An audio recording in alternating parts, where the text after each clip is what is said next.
Hi friends, ಎಲ್ಲರಿಗೂ ನಮಸ್ಕಾರ. ಇವತ್ತು ಬೇಬಿ ಕಾರ್ನ್ ಬಜ್ಜಿ ಹೇಗೆ ಮಾಡೋದು ಅಂತ ತೋರಿಸ್ತಾ ಇದ್ದೀನಿ. ಬನ್ನಿ ನೋಡೋಣ. ತುಂಬ ಟೇಸ್ಟಿಯಾಗಿ ಒಂದು ಸಿಂಪಲ್ ವೇಲಿ ಯಾವ ಥರ ಮಾಡೋದು ಅಂತ ತೋರಿಸ್ತಾ ಇದ್ದೀನಿ. ತಿನ್ನೋದಕ್ಕೆ ತುಂಬ ರುಚಿಯಾಗಿರುತ್ತೆ ಈ ಥರ ಸ್ಟಫ್ಡ್ ಬೇಬಿ ಕಾರ್ನ್ ಬಜ್ಜಿ ಅಂತ.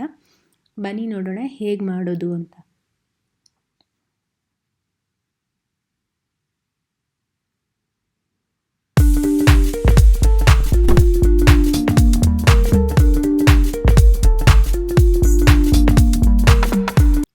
ಫಸ್ಟು ನಾನು ಇಲ್ಲಿ 3 ಬೇಬಿ ಕಾರ್ನ್ ತೊಗೊಂಡಿದ್ದೀನಿ. ಸಿಪ್ಪೆ ಸಮೇತ ಇರೋ ಬೇಬಿ ಕಾರ್ನು. ಅದನ್ನು ಸಿಪ್ಪೆ ಸುಲಿದ್ಬಿಟ್ಟು ಈ ಥರ ತೆಗೆದು ಇಟ್ಕೊಳ್ತಾ ಇದ್ದೀನಿ.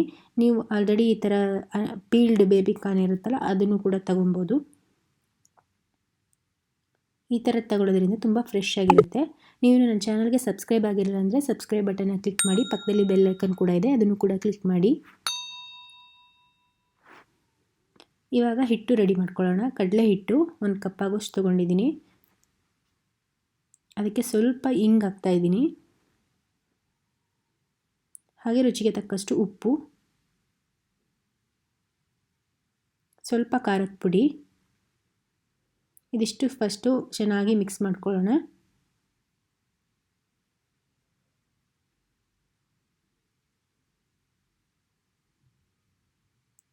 ಅದಾದಮೇಲೆ ಇದಕ್ಕೆ ಎಷ್ಟು ನೀರು ಬೇಕು ನೋಡಿಬಿಟ್ಟು ಹಿಟ್ಟು ಕಲಸೋದಕ್ಕೆ ಅಷ್ಟು ನೀರು ಹಾಕ್ಬಿಟ್ಟು ಈ ಥರ ಚೆನ್ನಾಗಿ ಗಂಟಿಲ್ದೆ ಥರ ಮಿಕ್ಸ್ ಮಾಡ್ಕೊಬೇಕು. ಸ್ವಲ್ಪ ಗಟ್ಟಿಯಾಗಿ ಇರಲಿ ಹಿಟ್ಟು. ತುಂಬ ನೀರಾಗಿ ಮಾಡಿಕೊಂಡ್ರೆ ಅದು ಹಿಡ್ಕೊಳ್ಳೋದಿಲ್ಲ ಬೇಬಿ ಕಾರ್ನಿಗೆ. ಅದಕ್ಕೆ ಈ ಥರ ಗಟ್ಟಿಯಾಗಿ ಕಲಿಸ್ಕೊಳ್ಳಿ. ನೋಡಿ, ಈ ಹದದಲ್ಲಿದ್ದರೆ ಸಾಕಾಗುತ್ತೆ.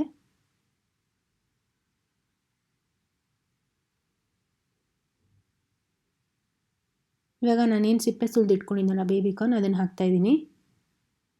ಹಾಕಿ ಚೆನ್ನಾಗಿ ಈ ಥರ ಹಿಟ್ಟಲ್ಲಿ ಸ್ವಲ್ಪ ಮುಳುಗಿಸ್ಬಿಟ್ಟು ಅದನ್ನು ಎಲ್ಲ ಕಡೆ ಅದು ಹಿಟ್ಟು ಹಿಡ್ಕೊಳ್ಳೋ ಆ ಥರ ಈ ಥರ ತಿರುಗಿಸಿ ಇಡ್ತಾ ಇದ್ದೀನಿ.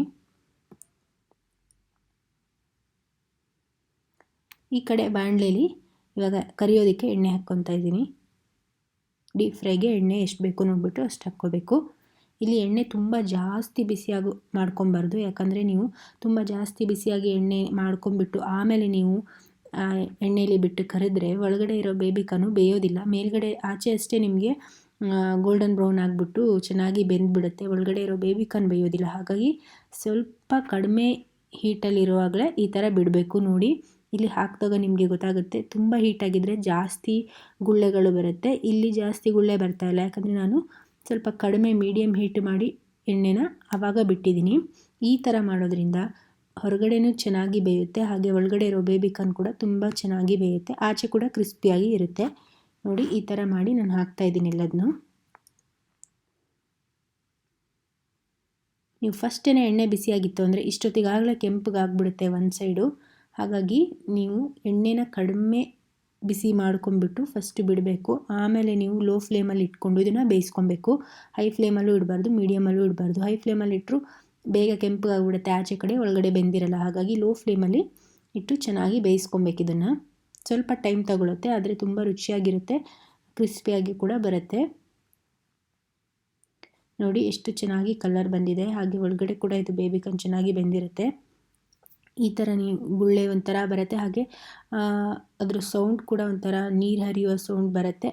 ಅದು ಬಂತು ಅಂದರೆ ನಿಮಗೆ ಬೆಂದಿದೆ ಅಂತ ಅರ್ಥ. ಅದು ಬೆಂದಿದೆ ಅನ್ನೋದಕ್ಕೆ ಒಂದು ಸೂಚನೆ. ಇದು ಯಾವುದೇ ರೀತಿ ನೀವು ಡೀಪ್ ಫ್ರೈ ಮಾಡುವಾಗ ಈ ಟಿಪ್ಸ್ನ ಫಾಲೋ ಮಾಡ್ಕೊಬೋದು. ಹೇಗೆ ಬೆಂದಿದೆ ಅಂತ ಗೊತ್ತಾಗೋದಕ್ಕೆ ಇದು ಒಂಥರ ಟಿಪ್ಸ್ ಅಂತ ಹೇಳ್ಬೋದು.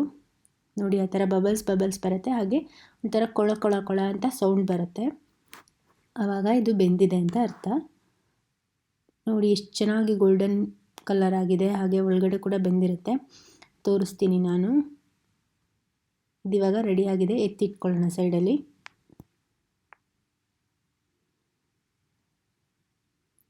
ಇವಾಗ ಈ ಥರ ನಾವು ಮಧ್ಯೆ ಇದನ್ನು ಸೀಳಬೇಕು, ಈ ಥರ ಭಾಗ ಮಾಡಬೇಕು. ಆದರೆ ಕೆಳಗೋವರೆಗೂ ನೀವು ಮಾಡಬಾರ್ದು. ಸ್ವಲ್ಪ ಮೇಲಷ್ಟೇ ಅರ್ಧ ಕಟ್ ಮಾಡಬೇಕಷ್ಟೇ.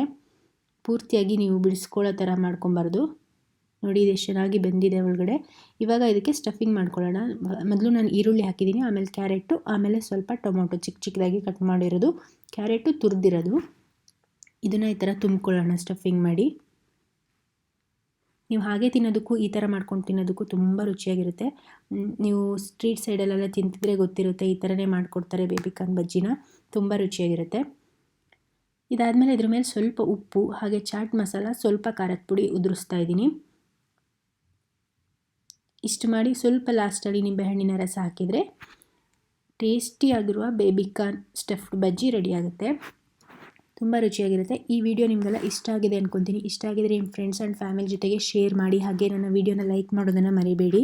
ಯಾರಾದರೂ ಹೊಸದಾಗಿ ನನ್ನ ಚಾನಲ್ ನೋಡ್ತಾ ಇದ್ದರೆ ನನ್ನ ಚಾನಲ್ಗೆ ಸಬ್ಸ್ಕ್ರೈಬ್ ಆಗಿ ಅಂತ ಹೇಳ್ತೀನಿ. ಮುಂದೆ ನಾನು ಇನ್ನೂ ಹೊಸ ರೆಸಿಪಿನ ಹಾಕ್ತೀನಿ, ಆವಾಗ ನೀವು ನೋಡಬಹುದು. ಹಾಗೆ ಪಕ್ಕದಲ್ಲಿ ಬೆಲ್ ಐಕಾನ್ ಕೂಡ ಇದೆ, ಅದನ್ನು ಕೂಡ ಕ್ಲಿಕ್ ಮಾಡಿ ಅಂತ ಹೇಳ್ತೀನಿ.